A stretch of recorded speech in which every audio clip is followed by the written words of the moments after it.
nouvelle vidéo. Je suis très heureuse de vous retrouver aujourd'hui pour un update lecture. Et aujourd'hui, ce sera celui du mois de juillet 2022 où je vais vous présenter donc mes 4 dernières lectures. Parmi ceux-ci, il y a du très bon et du très mauvais puisque j'ai surtout un gros coup de cœur et une grosse déception. Donc je vous propose qu'on commence tout de suite et de vous présenter les livres dans l'ordre où je les ai lus ce mois-ci. Et donc le premier est Assemblée de Clémentine Autain, dont je vous ai parlé dans le book haul précédent, qui est un cadeau de ma maman. Donc pour commencer, je vous propose de vous lire la quatrième de couverture du roman pour que vous ayez bien en tête un peu l'histoire et ensuite je vous fais mon petit retour. Donc Estelle, Jeanne, Lila. 3 femmes pour un même homme, Antoine Paulin, député quadragénaire, brillant et figure médiatique du parti au gouvernement. Après 20 ans de vie commune, Estelle, son épouse, se lasse de la folle ambition d'Antoine. Jeanne, jeune assistante parlementaire, s'interroge sur cet amour occasionnel qui l'attire comme une drogue. Quant à Lila, universitaire de gauche, mère célibataire, lorsqu'elle le rencontre, le coup de foudre est immédiat. Elle se prend à rêver que ce technocrate en costume cravate, si peu son genre, devienne l'homme de sa vie. Pendant ce temps, l'Assemblée se trouve confrontée au cas d'un député accusé de harcèlement conjugal. À l'heure de MeToo, la tolérance des élus envers les violences sexistes semble inébranlable, et Antoine indifférent. Jusqu'à quand la loi du silence l'emportera-t-elle ?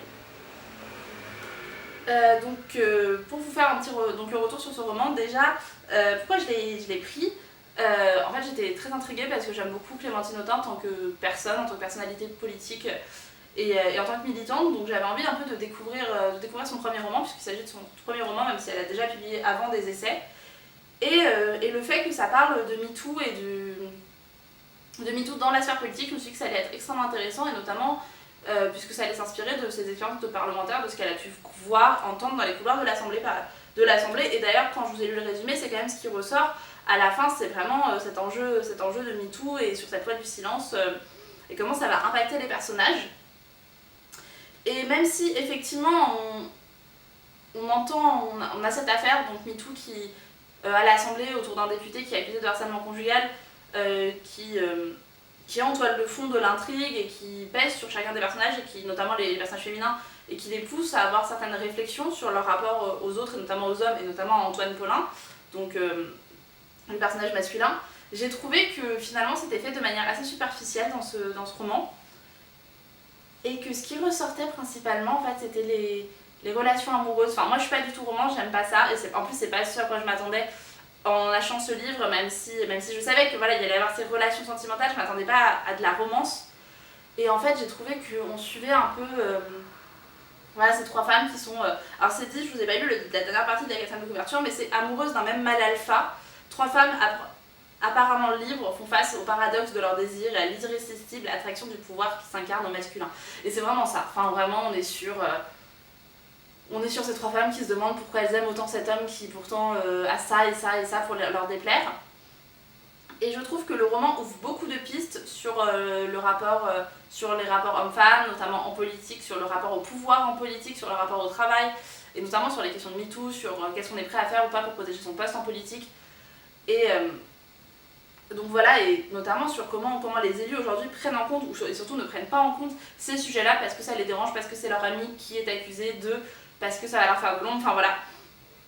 Je trouvais qu'il y avait plein de sujets, en fait il y a plein de petites pistes qui sont tirées dans ce roman, mais finalement il est très court, il fait 230 pages, tout est très superficiel, et à part voilà, de vagues relations entre les personnages, des vagues relations sentimentales où on suit en fait ces femmes qui se tirent pas dans les pattes, mais on suit en fait leur jalousie de savoir que Machine couche avec son mari, mais que en fait tout ce qui en tout cas moi m'intéressait, ce que j'allais chercher dans le roman, ces rapports de sororité, ce questionnement par rapport aux violences, etc. Je trouve qu'il passe un peu inaperçu et qu'il est assez vite expédié, notamment à la fin, et notamment des choses, à des moments il y a des personnages qui ont des prises de conscience qui nous disent, qui durent plusieurs mois dans le roman. Et en fait, c'est évacué, excusez-moi, je vais sauter la couverture en vous parlant. En fait, dans le roman, c'est évacué en une double page, la prise de conscience d'un truc assez violent, d'un trauma, où un changement de position féministe se fait en une double page dans le roman, quand ça n'aurait mérité au moins une dizaine ou un chapitre entier, parce que c'est un processus qui est long, et là on sent pas le processus long, et j'ai l'impression que l'écriture de Clémentine Autain expédie l'histoire. Vraiment que elle a trop à dire pour le peu de temps qu'elle a, comme si elle avait un nombre de pages ou de mots limité, et qu'elle Ouais, c'est ça, qu'elle expédie, qu'elle nous balance les choses, balance les intrigues, balance tout. Voilà, les personnages, on ne prend pas le temps de décrire leurs sentiments pour comprendre comment ils se sentent, mais on nous dit pas, voilà, on nous dit elle est éperdument amoureuse comme ça du jour au lendemain. Genre, il y a un paragraphe, elle rencontre le personnage, le paragraphe d'après, elle est follement amoureuse, et limite celui d'après, elle l'épouse. Je caricature, mais c'est un peu ça. Et donc voilà, donc ça l'a pas fait avec moi. J'ai trouvé que le roman passait à côté de ses sujets, et qu'il ouvrait plein de pistes, mais qu'elle n'aboutissait pas, et j'ai trouvé ça assez dommage, et donc j'étais assez déçue, donc voilà. Je pense que si Clémentine Autain ressort un autre roman, je le lirai quand même pour voir si c'est juste moi qui accroche, enfin, si c'est moi qui accroche pas avec l'écriture de Clémentine Autain, qui me plaît pas, etc. Ou si c'est juste avec ce roman-là. Mais pour moi, ouais, c'est pas. Alors peut-être que c'est moi qui suis passée à côté, mais je pense plus que c'est un roman qui manque de quelque chose globalement, parce que j'ai entendu aussi des critiques, d'autres critiques négatives. Avant de lire le roman, je m'étais pas trop fait, j'avais pas trop fait attention parce que j'avais peur que ce soit des critiques qui soient plus politiques entre guillemets que littéraires. Et maintenant que j'ai lu le roman, je comprends que c'est, enfin, je vois sur ce que pointaient ces critiques. Donc voilà, c'est pas une recommandation pour moi. Je pense que sur ces sujets-là, vous pourrez trouver d'autres romans plus pertinents. Et d'ailleurs, je vais vous parler d'un autre, enfin, qui est dans un autre domaine, mais qui parle aussi des violences sexuelles, qui pour le coup est une pépite et je trouve être beaucoup plus pertinent sur ces sujets. Donc voilà. Mais en attendant, avant de passer à ce roman dont je vous parlais, on va faire une petite intermède avec ce petit young adulte qui s'appelle donc Les Aventures de Sherlock Holmes de Brittany Cavallaro, édité chez PKJ, dont je vous ai parlé aussi dans le précédent book haul, que j'ai acheté sur un coup de tête, donc je savais pas trop de quoi ça allait parler. J'en avais rien entendu, mais c'était plutôt chouette, c'était une bonne lecture. Donc pour vous refaire un petit résumé, on suit Jamie Watson, donc l'arrière-petit-fils du docteur Watson, qui intègre un nouveau pensionnat aux États-Unis et qui rencontre Charlotte Holmes, donc l'arrière-petite-fille de Sherlock Holmes, le grand détective. Voilà. Et si les deux ne s'entendent pas très bien, ils vont devoir faire alliance puisque un camarade de classe avec lequel ils avaient chacun des différends est assassiné dans une mise en scène qui ressemble à l'une des enquêtes de Sherlock Holmes et du Dr Watson, et donc forcément ils sont les deux principaux suspects et ils vont devoir tout faire pour se disculper. Donc écoutez, très chouette petit roman, plus young adulte que jeunesse. Même, je dirais qu'au début, avec la couverture et tout, moi je me suis dit, puis le résumé, je me suis dit que c'était du jeunesse. C'est vraiment plus du young adulte, vu certains sujets qui sont traités. Donc voilà, je sais pas quoi vous dire d'autre, c'était une très bonne lecture. C'est plutôt une bonne réinterprétation des personnages du Dr Watson et de Sherlock Holmes. Je sais pas si on peut dire que c'est original, mais en tout cas ça fait le taf, on passe un bon moment. Voilà, donc je sais pas encore, je sais qu'il y a déjà 2 tomes qui sont publiés en français. Je sais pas encore si je les lirai. En tout cas, c'est pas prévu, ils sont pas dans ma wishlist, etc. Je pense que ça sera comme pour ce tome, c'est juste le jour où j'ai envie de lire un truc qui me fait qui se lit facilement, qui me fait rentrer dans l'histoire rapidement et où je me prends pas trop la tête. J'ai jamais acheté le second tome et peut-être le 3e tome, mais voilà, ce sera plus des choix de l'instant plutôt qu'une volonté là de me dire il faut absolument que je dévore toute la saga parce que je meurs de suspense. Pas du tout, sachant qu'en vrai ce tome se suffit largement à lui-même et il y a une vraie fin, etc. Il y a une fin pour l'enquête policière, mais il y a aussi une fin pour les personnages, on pourrait considérer que c'est un one-shot. Donc voilà. Mais très chouette petite lecture. Donc voilà. Et là, on va passer à la pépite de cette belle lecture. Mon coup de cœur intersidéral, donc je crois que c'est mon seulement 2e coup de cœur de l'année, puisque je vous disais, j'ai pas eu des super bonnes lectures, mais pour l'instant c'est vraiment le top 1 et je pense qu'il va être difficile à détrôner. C'est Tout ce que dit Manon est vrai de Manon Fargeton, qui est un roman publié aux éditions Héloïse d'Ormesson, qui a 1 an, il est sorti l'été dernier. Et donc écrit par Manon Fargeton, dont j'ai déjà beaucoup entendu parler pour ses romans jeunesse et comme autrice d'imaginaire, de littérature de l'imaginaire. J'étais assez intriguée parce que j'ai entendu que du bien de cette autrice, mais je lis très peu d'imaginaire et pas vraiment de jeunesse, en tout cas de très jeunesse, parce que j'ai l'impression qu'elle écrit plus 8-10 ans, en tout cas les sagas que j'ai vues. Donc c'était pas trop mon genre, donc je l'ai pas essayé parce que je sais que ça allait pas plaire.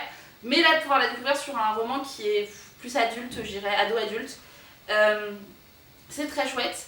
Donc je vous lis le résumé, ça sera plus simple, et ensuite je vous parle de mon avis plus en détail. Manon a 16 ans. Autour d'elle, une ronde de personnages, ses parents, ses frères, sa meilleure amie, ses copains du club de voile. Ce sont eux qui racontent cette année où tout bascule. Manon entame une relation avec un éditeur de 40 ans son aîné. Elle a du talent, Il va la publier, ils s'aiment. La femme de l'éditeur aussi l'aime. Les lignes se brouillent, tout se mêle. Leur histoire, l'écriture, l'admiration. Consciente du danger, la mère de Manon refuse cette prétendue romance. Deux visions du monde s'affrontent, deux visions de l'amour, deux visions de ce que signifie être adulte. Une jeune fille précoce face à un prédateur, une mère prête à tout pour protéger sa fille, un roman choral à la mécanique implacable qui choisit la fiction pour témoigner. Donc voilà, donc comme je vous disais, c'est un autre roman qui évoque les questions de violence sexiste et sexuelle, et c'est un roman qui le fait extrêmement bien.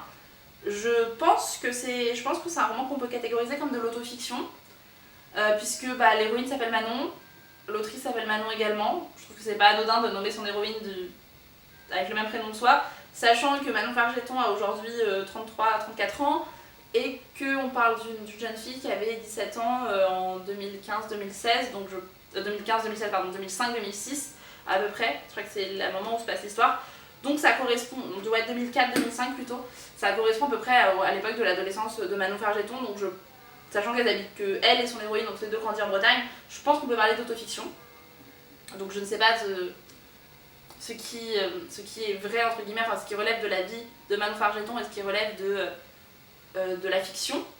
Mais voilà, tout ce que dit Manon est vrai, reste le titre de ce roman, donc je vous laisse à vos suppositions, et je pense que savoir ce qui est vraiment arrivé ou pas dans ce roman à Manon Fargeton n'est pas le propos, vraiment le propos, et elle choisit de témoigner via de la fiction, donc c'est pour une bonne raison, donc voilà. Mais en tout cas, ce roman, je trouve, déjà sur le fond, le sujet est extrêmement bien traité. Cette question de la prédation d'un homme adulte, âgé, près d'une jeune femme, auprès d'une jeune fille, d'une adolescente, d'une enfant, pour obtenir ses faveurs et lui faire croire que ce qu'ils vivent c'est une relation amoureuse, sous prétexte où il utilise ses fragilités, ses faiblesses, des traumas qu'elle a eus, mais aussi son ambition, sa volonté de dessiner, d'écrire, puisque voilà, elle veut écrire une bande dessinée Manon dans cette histoire, et il lui dit qu'il va la publier.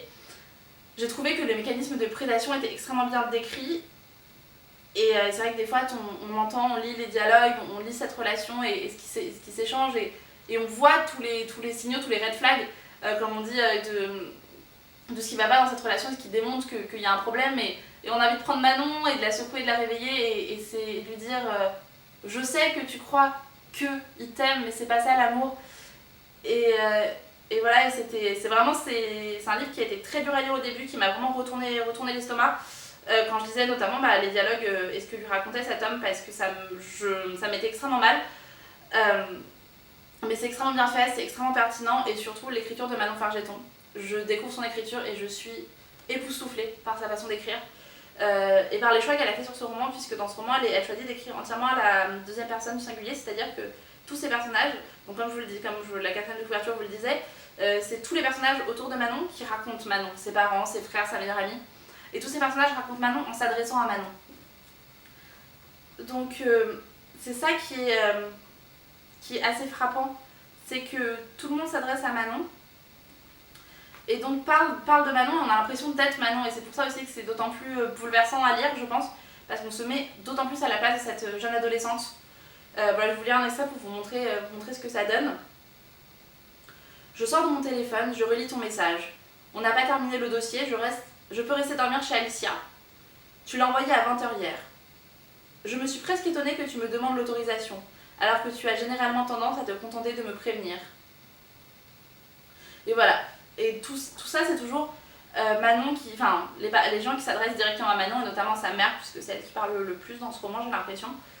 Et de voir aussi la façon dont cette mère se démène pour sortir sa fille de cette relation abusive.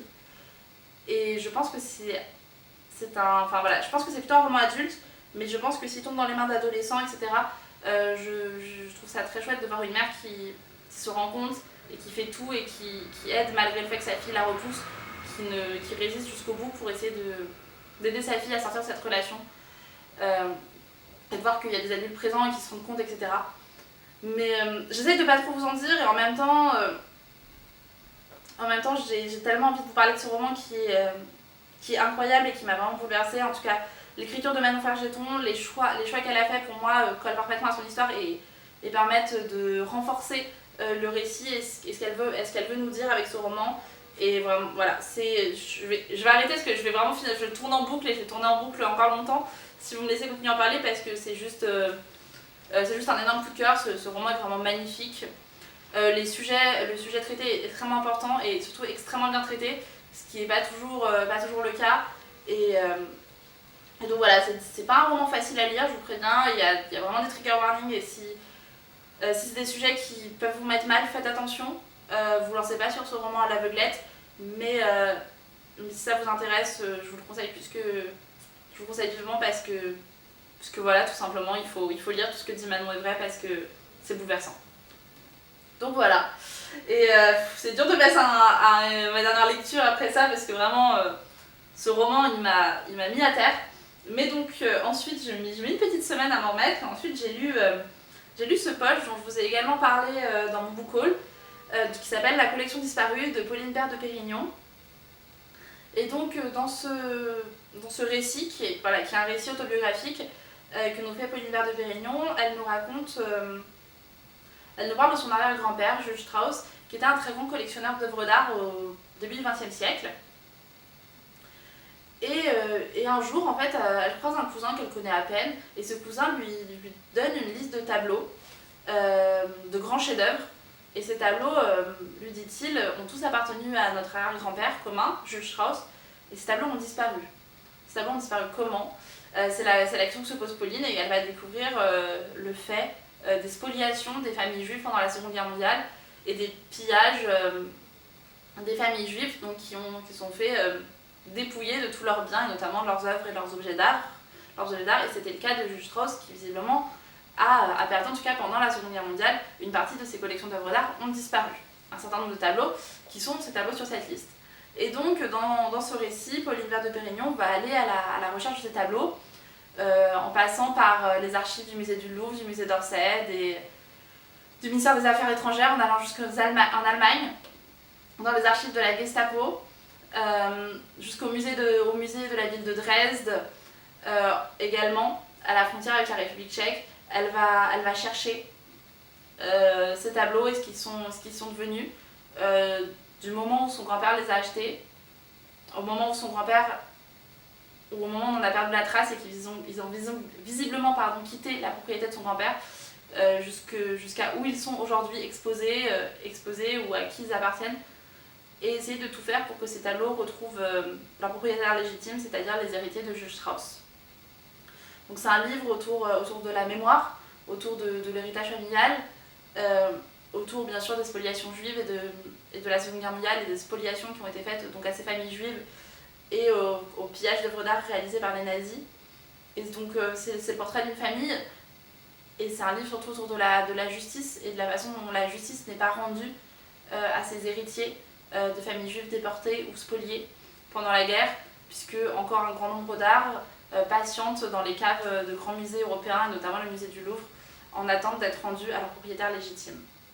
Donc voilà, je vous conseille vraiment je vous conseille également ce récit, qui était très chouette à lire, qui se lit très rapidement parce que c'est un récit qui fait 250 pages, mais comme c'est du récit, voilà, c'est très fluide, et c'était extrêmement intéressant de découvrir cette histoire que je connaissais déjà. Enfin, je connais déjà l'histoire des spoliations, mais je ne connaissais pas l'histoire particulièrement de Jules Strauss et de sa famille, et de le voir à travers les yeux de sa descendante.